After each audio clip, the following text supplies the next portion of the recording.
Simon Anderson, founder of Anderson Architecture in Sydney, Australia. And his practice is known for pushing boundaries of sustainable design in housing. His company blends aesthetic and environmental performance to create light feel comfortable homes that are resilient, efficient, and sustainable.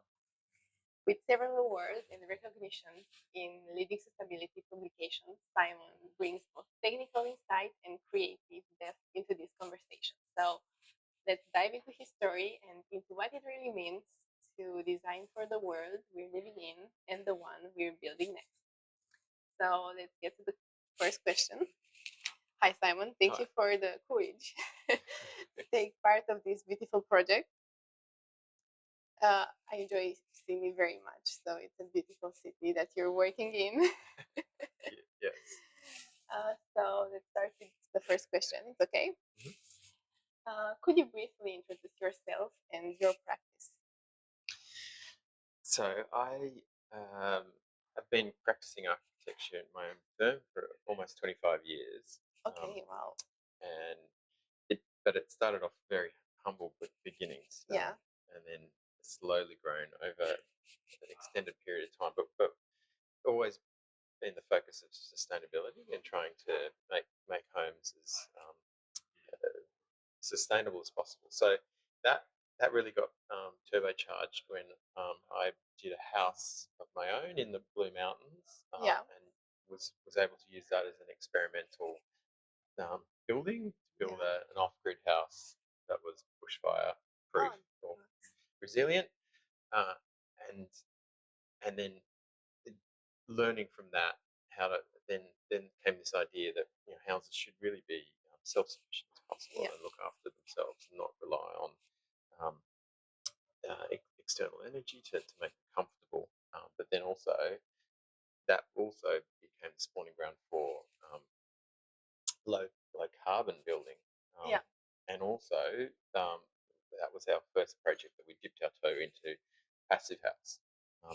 So from there, that spawned projects all over our state of New South Wales, and including houses in just south of Paris, and at the moment we're bidding on some houses in Switzerland. So it's been amazing to watch this groundswell of interest from around the world into um, homes that can basically look after themselves and a low touch on the environment.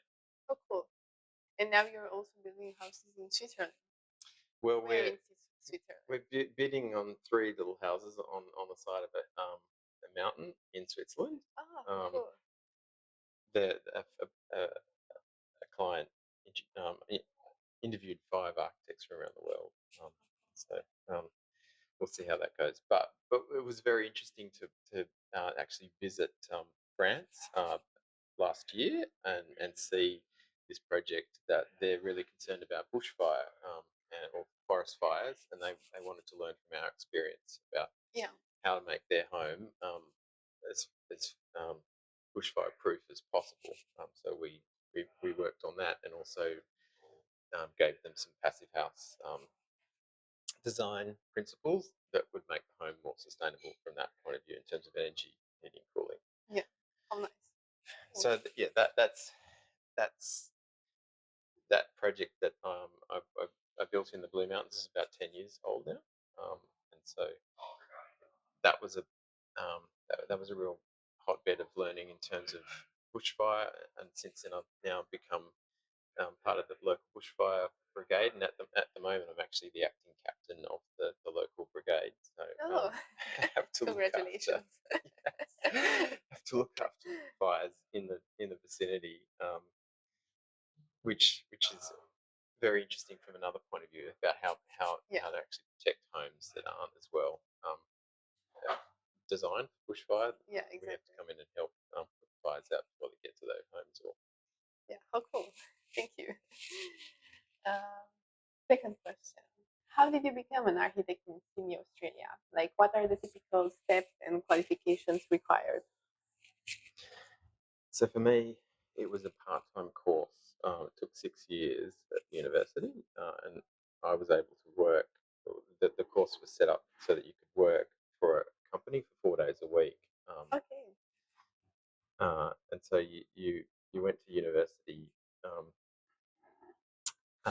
part time, Yeah. um, and and then it did make the course longer, um, Yeah, but but look, but in Romania, it's 6 years you were learning every without. day at work, Yeah. and I was able to work for a really interesting Sri Lankan architect actually Oh, who was basically I was his right hand person and um, learned a lot from him. Um, so that was a big company, and then moved to a smaller company that had a sustainability focus.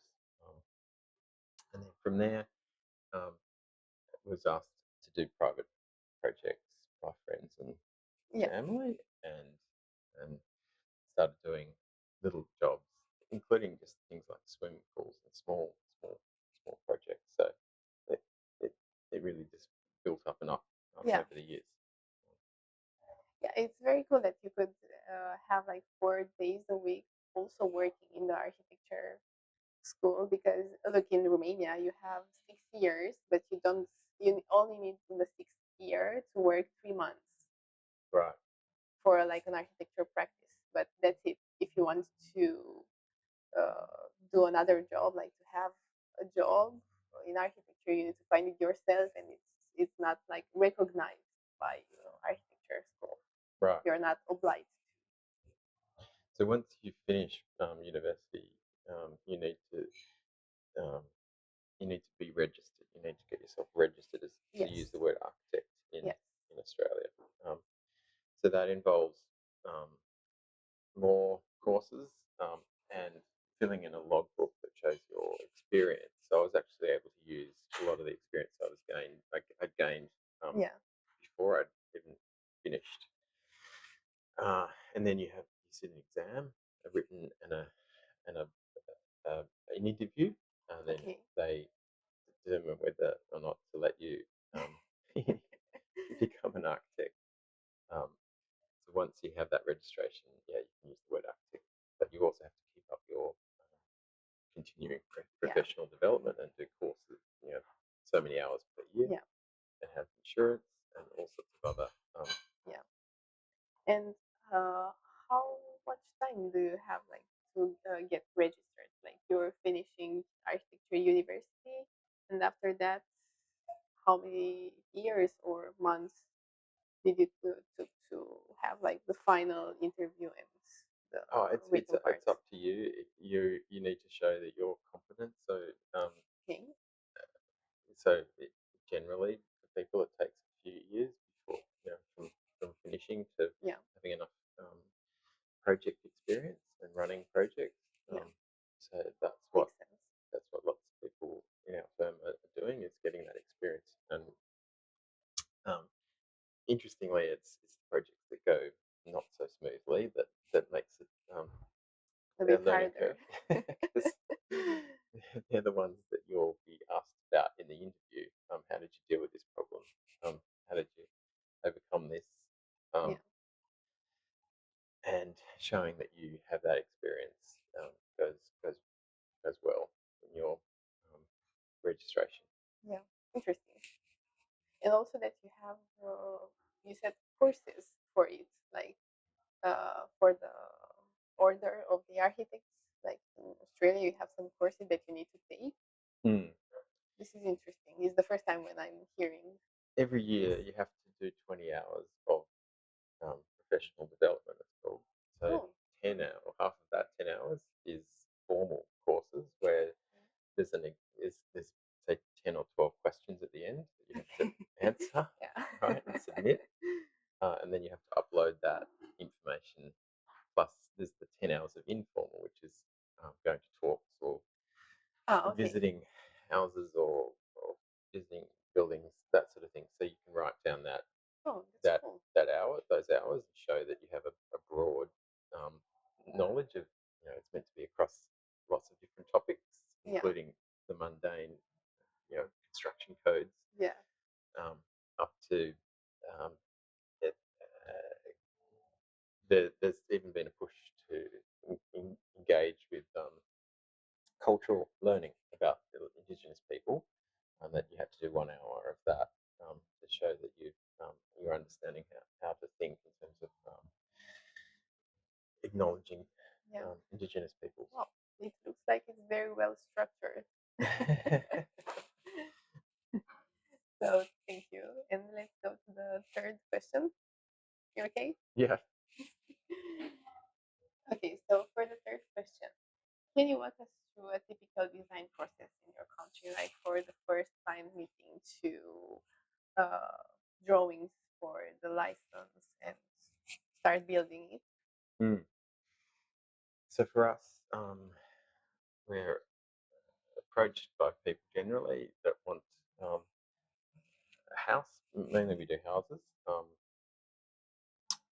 and they have a brief that we write down, and we also try to understand how much they want to spend on the project, and then um, our goal is to remain um, really good friends right through the project. So we Yeah. want to make sure that we don't overstretch their budget. So we then come up with generally three designs, three options.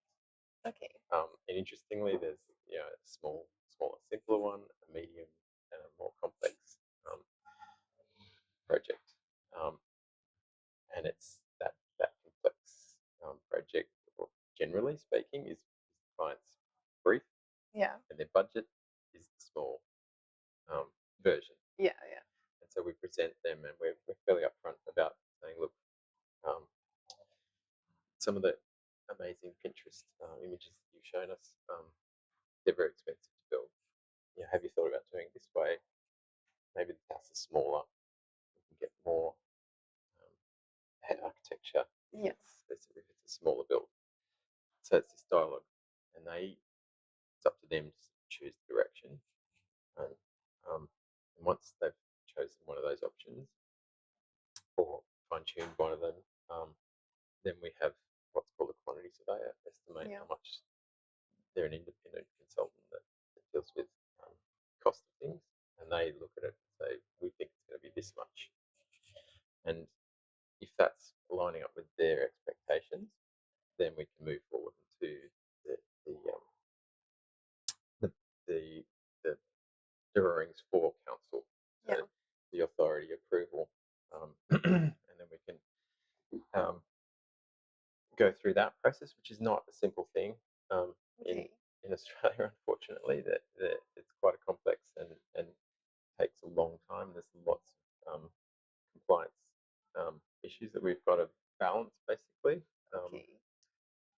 and more, there's neighbours that are difficult to deal with, or just endless regulation and red tape. But Okay. if you It's can get through interesting. that reasonably unscathed, then we can do the construction drawings and then send it out to a number of builders. Hopefully, it's 4 builders to get pricing from them Yeah. and choose a builder that's appropriate. Cool. Very nice. And do you think now the hardest part obtaining the license? Um, that is certainly um, it's certainly a challenge. We we would prefer that it's only in council for say 3 or 4, 5 months, Yeah. not a year, um, Okay. which does happen, um, especially on some of these projects where we're doing projects up in the Blue Mountains. It's called. Yeah. There's lots of environmental regulation up there, and there's this push and pull between bushfire resistance. You want a house to be in a reasonable clearing, um, but of course, council and want there to be least amount of trees taken out. Yeah. Um, and so there's this tug of war between finding a balance between a house that's safe enough to live in extreme bushfire Yeah. times, and also not taking out too many trees, Yeah. Exactly. because obviously that's a bad outcome sustainability wise. Um, but it is unfortunate that you need to unfortunately, on most projects, you want to deal with um, the the fact that you need a clearing around the house for it Yeah. to be safe to live in. Okay, interesting. But to be sincere, everywhere in the world till now, like the license part, it's more than 8 months everywhere. Really? Real. Wow. So you can be relaxed. It's okay. Everywhere is the same. Ah, Like usually the part for obtaining license, it's the hardest part in terms legally and also for the administration and have you said with the neighbors and everything. So everywhere it's for like maybe I heard some 6 months maybe, wow. but usually in small towns Mm, where it's easier uh, to have like also a relationship with the administration. mm. But usually in bigger towns and capitals, it's more than a year. Yeah. Wow. Um, yeah, yeah, that's really tough. Well, so part of our other balancing act is uh, sustainability in terms of its heating, cooling, environmental credentials. So in in in the area that we live, Sydney, you have to pass what's called a basic certificate, which is a sustainability. Um, this is a bit part of the application that you give to Yeah. council, and that shows that you're making an energy efficient home. But it's fairly easy to get through. I mean, new houses are a little bit harder these days. Every year they make it slightly harder. Okay. Um, so you have to pass that. But we generally, while we're also doing the quantity surveying report in terms of how much it costs, we're also doing a passive house report. So we give clients a report that shows here's the basics of compliance. This is what you have to do, Yeah. but here's 10 steps to make it even better. And that might be better glass, more insulation, better shading, um, uh, changing the amount of windows or making more Yeah. windows to the north, which is where we want the winter sun to come in Australia. And so we show them all these steps to get Okay. right down generally to passive house level, and we ask them how far do you want to go?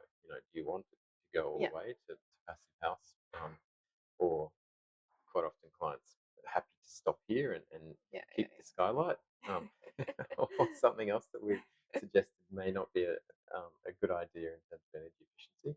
Yeah. Uh, and then also we're also modelling. Most of the time, it happens at the end of projects where we model the carbon footprint of projects, and from that knowledge of other projects, we are able to say to clients, "Well, look, let's try and reduce the amount of concrete that we're using, and to do that, we're going to do this part in timber rather than masonry." We show them that we think this will be a lighter carbon footprint, this Yeah. this type of design. Um, and it's then up to the clients again to say, no, no, no, we want to use brick, um, Exactly. or or something else. Yeah. I saw in Perth that everybody uses brick. They love bricks a lot. Whereabouts In Perth. in Perth? Yeah. Yeah. Yeah. So it's like, come on. Yes, yes.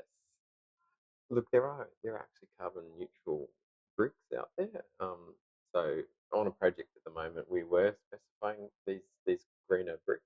But what's actually happened is we were able to salvage all the bricks from the old house. It was an Oh, old, that's and the mortar was able to be cleaned off quite easily, yeah. which is not always the case. And then stacked in the corner, and then they'll be rebuilt in a new Exactly. form. So that was a great outcome. But it's kind of up to the client. We really quite often are being driven by the client's desire or want. For instance, there's a house at the moment that we've just been promoting called Sapling that's made from CLT. Yeah. Um, and it was the client's idea to use CLT, and we were like, great, we're happy to to use that material. So it was actually made. Panels were made in Austria. Came came out on a shipping container, um, and the house went up. It's a reasonably, 4-bedroom house, not a small house. Went up in 5 days, and it actually, when we've modelled the footprint, it's got a negative footprint, even with the shipping of the CLT from the other side of the country, or the other side of the world. Yeah. Nice. That took away some of the benefit, but not, Yeah, the not CLT itself has a got huge amount. lots of, negative footprint. So that was really interesting, really exciting to work on a house.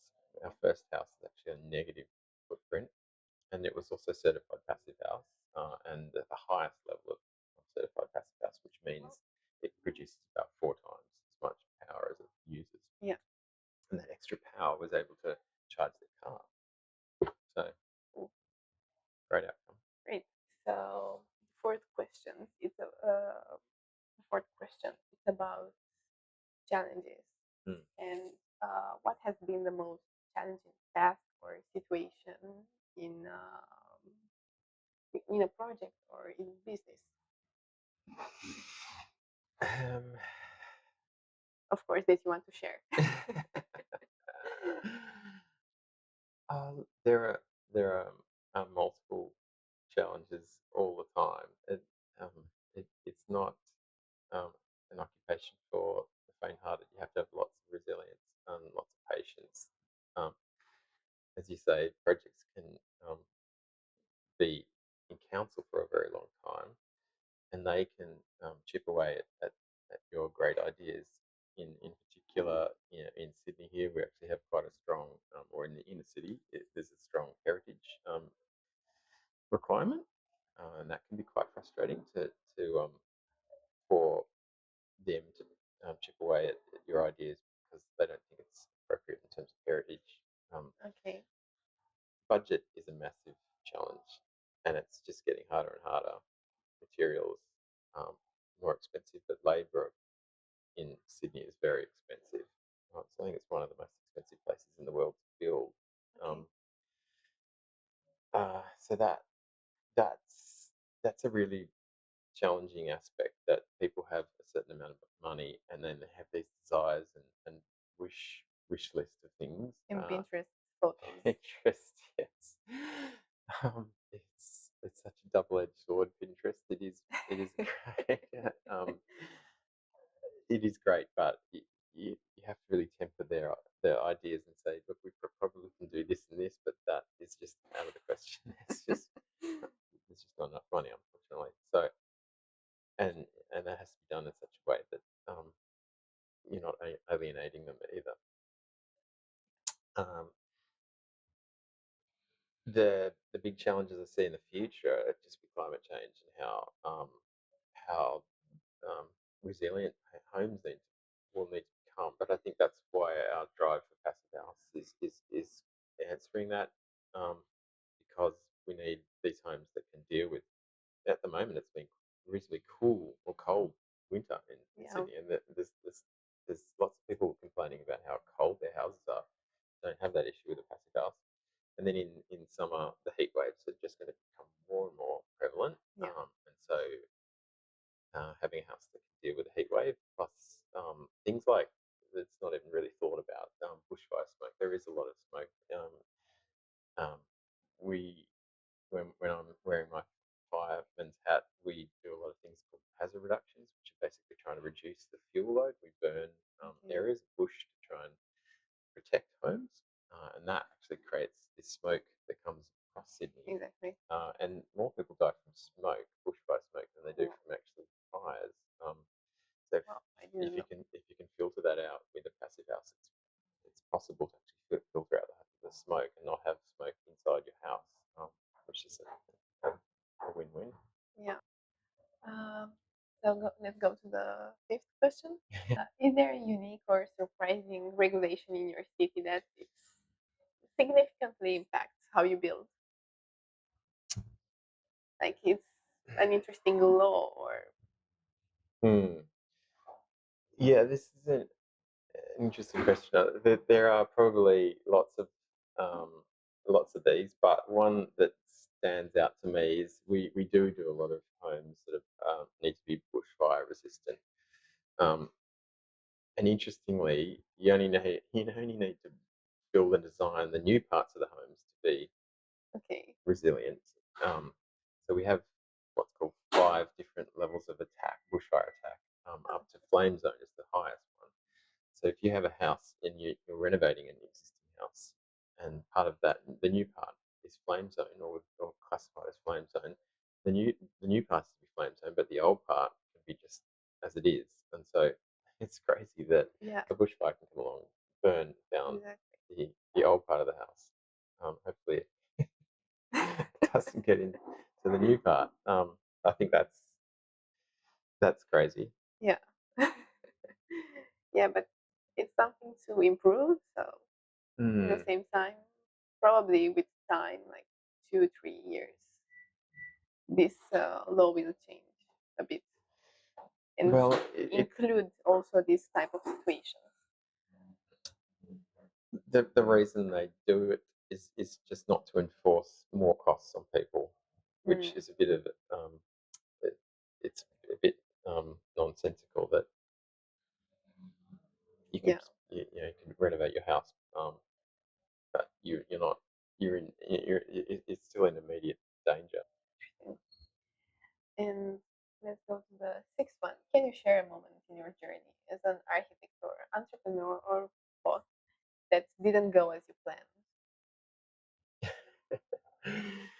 It can be funny or it can be also a bit sad. When I was building this house in the Blue Mountains, well, I wasn't building it. There was a builder that was building it um, um, 10 years ago. This builder wanted to get other work from us, and I think was doing it as part of a favour to help out. Mm, But at the end of the project,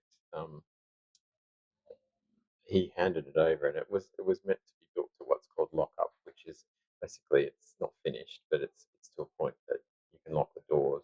Um, and I was to finish the rest of it, but there was this moment where he he basically said, "Look, we can't build any more of this. We've it, there's a roof that folds down and becomes a bushfire yeah. screen."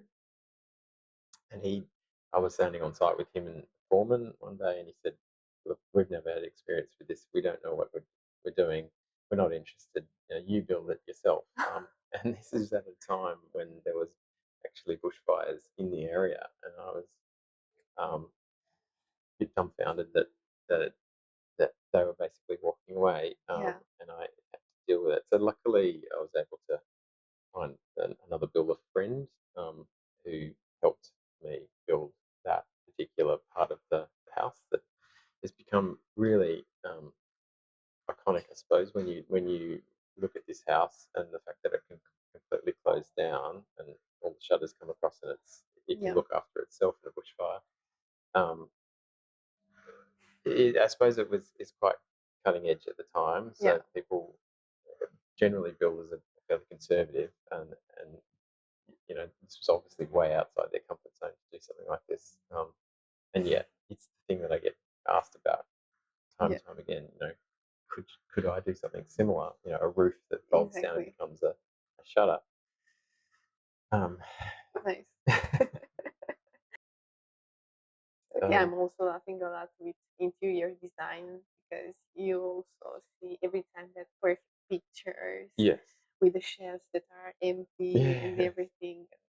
It's gonna be just 1 second that will be like that, and after that it will be full with toys and books and everything's all around. yes, that's right. Yes, it's a moment in time. Yeah, unfortunately, it's quite rare to walk back into projects and see it in a beautiful, pristine state. Yeah. Most of the time, it's a lived-in house, and you have to understand that. Though, yeah, I do still get quite excited when you walk to a client's house and see lovely artwork before they've renovated, and you think, Yeah. "Oh, this will probably turn out quite well because they've got good taste to start with. Um, yeah, so but unfortunately, that's not always the case. Yeah. Actually, many jobs at the start of my um, practice where we to take the photos literally had to take a lot of the furniture out of my own house and take it there, or hire a couch, or ask people, can I borrow a chair Yeah. for this photo shoot. I ended up actually even making an artwork for the back Yeah, wall. exactly. um, and the irony is there's a project in Bondi that was shot, and we moved all the furniture out, and they actually had an interior designer come in and put in all of these strange things like zebra skins on the wall, and Okay. it looked completely different Yeah. the way that the client actually moved in, but we styled it ourselves. Um, And everybody has their touch to say. yes. So let's get to the seventh question.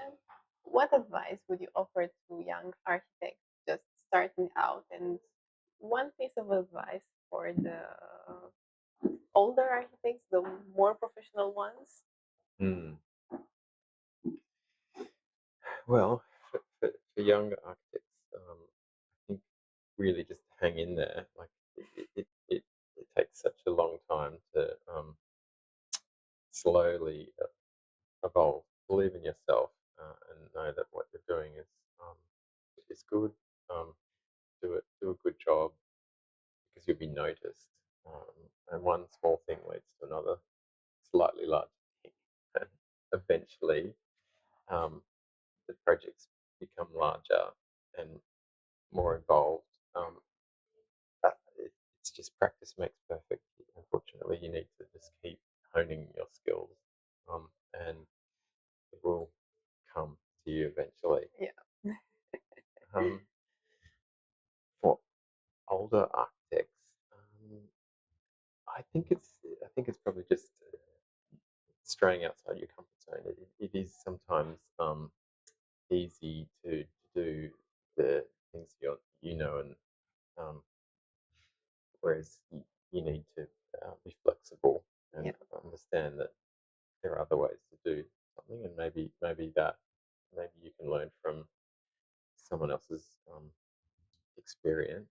Yeah, because I observed that usually professionals, they have already their own recipe, Yes, and it's only just that yes, they're very strict about it. yes, yes. Um, and that's what I love about, I suppose, clients bringing their own ideas. We're a strong believer in collaborating with the clients. Um, every house that you see of ours is different because Yeah. the clients had a say in how it's evolved, um, but it's managing that. The perfect um, the perfect situation is that you have this mutual respect, three-way between client, architect, and the builder. Um, you may not understand why someone feels in that three-way passionately about something, but you have to respect it and go with it. Um, that's the ultimate. That's when these amazing jobs come about. Is that there's this respect for each other, Yeah. and it evolves basically during construction even. Yeah. You said it beautifully about this three process people. So let's go to the eighth question. How is your company currently integrating artificial intelligence into architecture workflow? Mm. Um, we use it sometimes for words to create some dialogue for various things. We also use it uh, more and more, I suppose, to get imagery together, and it will hopefully in the future help us communicate ideas more efficiently to clients. For sure. Hmm? For sure. I think from 6 to 6 months, it's a huge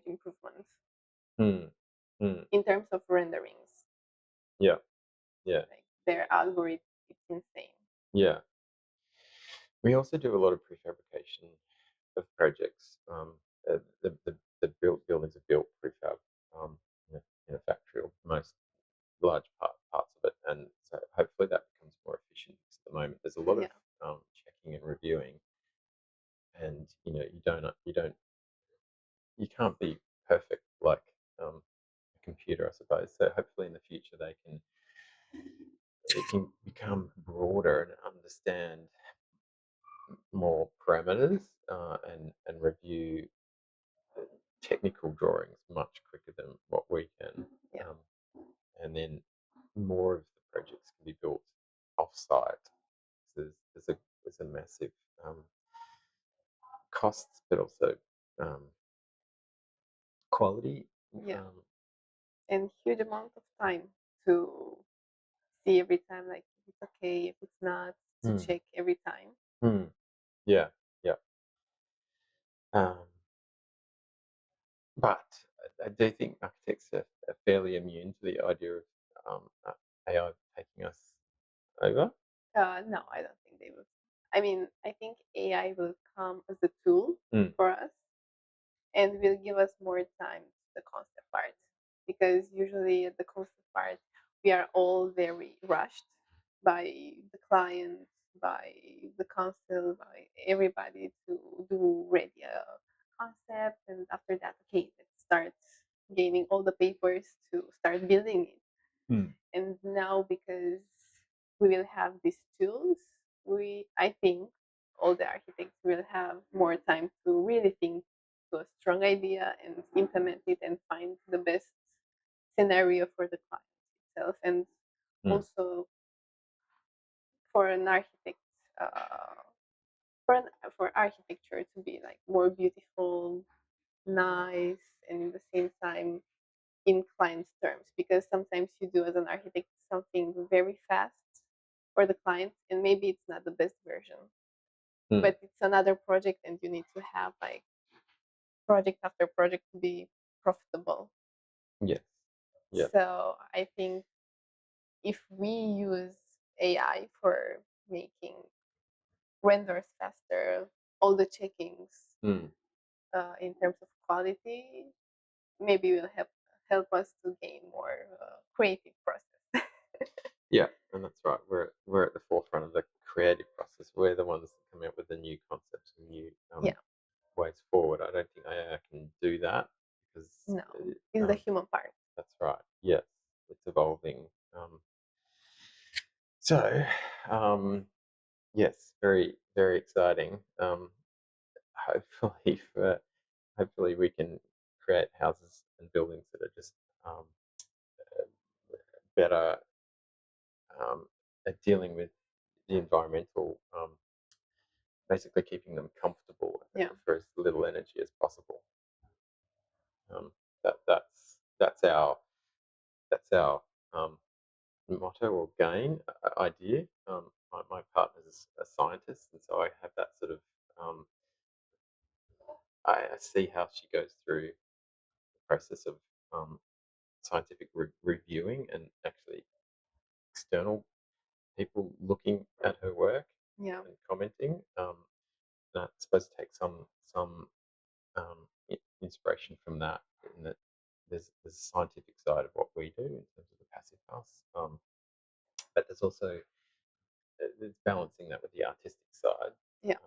and creating something that's beautiful that works really well. Yeah. Very funny because also my partner is a scientist, but he is working in planetary science. Oh wow! Their community is completely different and how it works. And I'm amazing. I think also meeting his community so much Mm, makes me to gain like, okay, I think I want this in architecture too. So architects can collaborate more and more, and this is why I'm starting also this yeah. worldwide design talks, Mm, because usually I think architects have their ego. it's very close. Yeah, Yeah, it can and be. you want to be the best, but let's all be the best, and all the architecture around us Mm, gain the that's right. power to it, not to be okay. I know how to do this, and only Mm, me will know how to do this. yes, It's a bit egocentric. I agree. Yeah, and that's why I'm starting also this project because I find it very important. Hmm. And I've been to conferences in whole Europe, and everybody, it's like I can tell you like a bit of what I'm doing, but not too much because after that you will know many information. Like Yes, that's right. With architecture, there's so many parts to it. And you only learn, I suppose, over doing it many, many times. yeah, You're constantly having to adapt, and evolve, and exactly. transition and pivot on certain situations. Yeah, how you said every client is different and Yeah. every site itself is different. Mm. So you can't say if somebody tells me an information that is very nice and good, yeah, I will take it, but will be completely different where I'm building it. Mm. So only the architecture quality will grow. Yes, very interesting. I mean, this is my opinion, how I see the things. I mean, in terms of collaborations for architects, sad part that we don't collaborate as much as we can. Yeah. Unfortunately, there's all these legal responsibilities that Yeah, unfortunately step in. yeah, It becomes difficult to collaborate and trust each other. yeah, exactly, and also trust. Mm, It's completely hard to trust people. Like for me, because also I'm a young architect, mhm, but I have a lot of experience because I worked very hard for it. It's very hard to gain trust first in the companies that I'm collaborating with because they're like, okay, so you're a 27, 26 architect. It's fine. But after that, I'm like, okay, so this is what I know. This is what I can help you, and also how you manage architecture competitions. It's there. It's kind of a recipe how you manage to get a good result in time. mm, And it was very funny because a Swiss company contacted me for a collaboration in an architecture competition. mm. Really nice. It was a high school, really, really nice.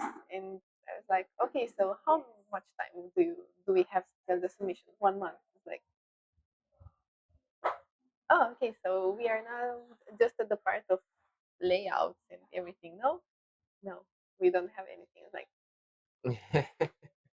nice. Did it happen? Did you, Yeah, yeah, we got the first mention. Yeah, but it was congratulations. crazy. Like when I heard 1 month, like, oh, okay, I like challenges Yes, that's the way you look for at the it. moment. Yeah, yeah. Um, Yeah, yeah. I mean, the way that we work here is there's generally a project architect, someone who's looking at it day to yeah, day, and they're the first point of call for clients, builders, trade, products, and so forth. And then I'm overseeing it and CC'd in on yeah. emails, and we'll step in if I think it's it's deviating or something's Hmm. not right or someone has made a mistake. So that's. But I also visit um, the building sites with the other project architects, and there's two of us there, two sets of eyes looking at um, Ah, good. Yeah. how it's going, and then also about 5 steps ahead about if you change this, then this will change. Which is this constant battle. Yeah. And let's go to the last question. So, looking ahead, how do you see architectural evolving in the next 10 or 15 years, especially with the growing influence of AI and also designing technologies? Um, yeah, it's a very difficult question. I think It's your opinion. there may well be, and I think or else we're sort of understanding this at the moment where we're dealing with lots of prefabricated um, building components, and there may well be quite a much more collaborative approach that where you become sort of intertwined with the design goes into production with a known company that you work with, and um, is is built really efficiently and out to site. Um, that would be an amazing outcome where Yeah. you because there is just so much um, so laborious on site, with stick what we call stick building, which is basically a piece of timber and nail it. Yeah. Labor costs are just so expensive these days. So more and more in the future, parts or the whole house will be built in a factory, and then um, put on site. And that's actually the proposition that we had for these Swiss cabins, is that they would be built CLT components, walls, services in a factory, and then helicoptered up to the building site Nice. and put together, finished off. Um, that would be a wonderful approach. I know that that's happening up in other parts of the world, much more than what we do here. I think we have to adapt and evolve that way. Yeah, interesting approach. Nice. Mm. Thank you so much. And if you want to do the fast questions, so are very fast. Don't worry. Okay, so drawing on paper or digital drawing? Still drawing on paper, yes. If your city's architecture had a personality, say one word that could describe it. Um, First uh, word that comes to your mind. first word is um, brash. Physical models or 3D renderings. 3D rendering. Paint Unfortunately, we do a lot of models, models. but they're very labor intensive. Um, maybe that will change, but at the moment you can just get across a lot more Yeah, in a 3D render. sure. Favorite material to design with? At the moment, it's straw bale, prefabricated straw bale panels. Hmm. Most inspiring city you visited? Most inspiring. Yeah. Ah, most inspiring city I've visited would be um, uh, Seoul. Like, So, yeah, music or silence while designing? music definitely, because it can bring out an extra flavor in what you're doing. One software you couldn't live without? Software. Yeah. Um, Passive House. PHP. One architectural cliche you would like to eliminate forever? Um, there's a prevalence in Sydney for homes that believe they're using passive solar, but they're actually very energy efficient. That's that's it's not good enough, unfortunately. Yeah, You it's need just a trend. it is a trend, and it needs to you need to you have to keep that heat inside once you've got it in there. And what's the next skill or tool you want to learn? Sorry. What's the next skill or tool you want to learn? Um,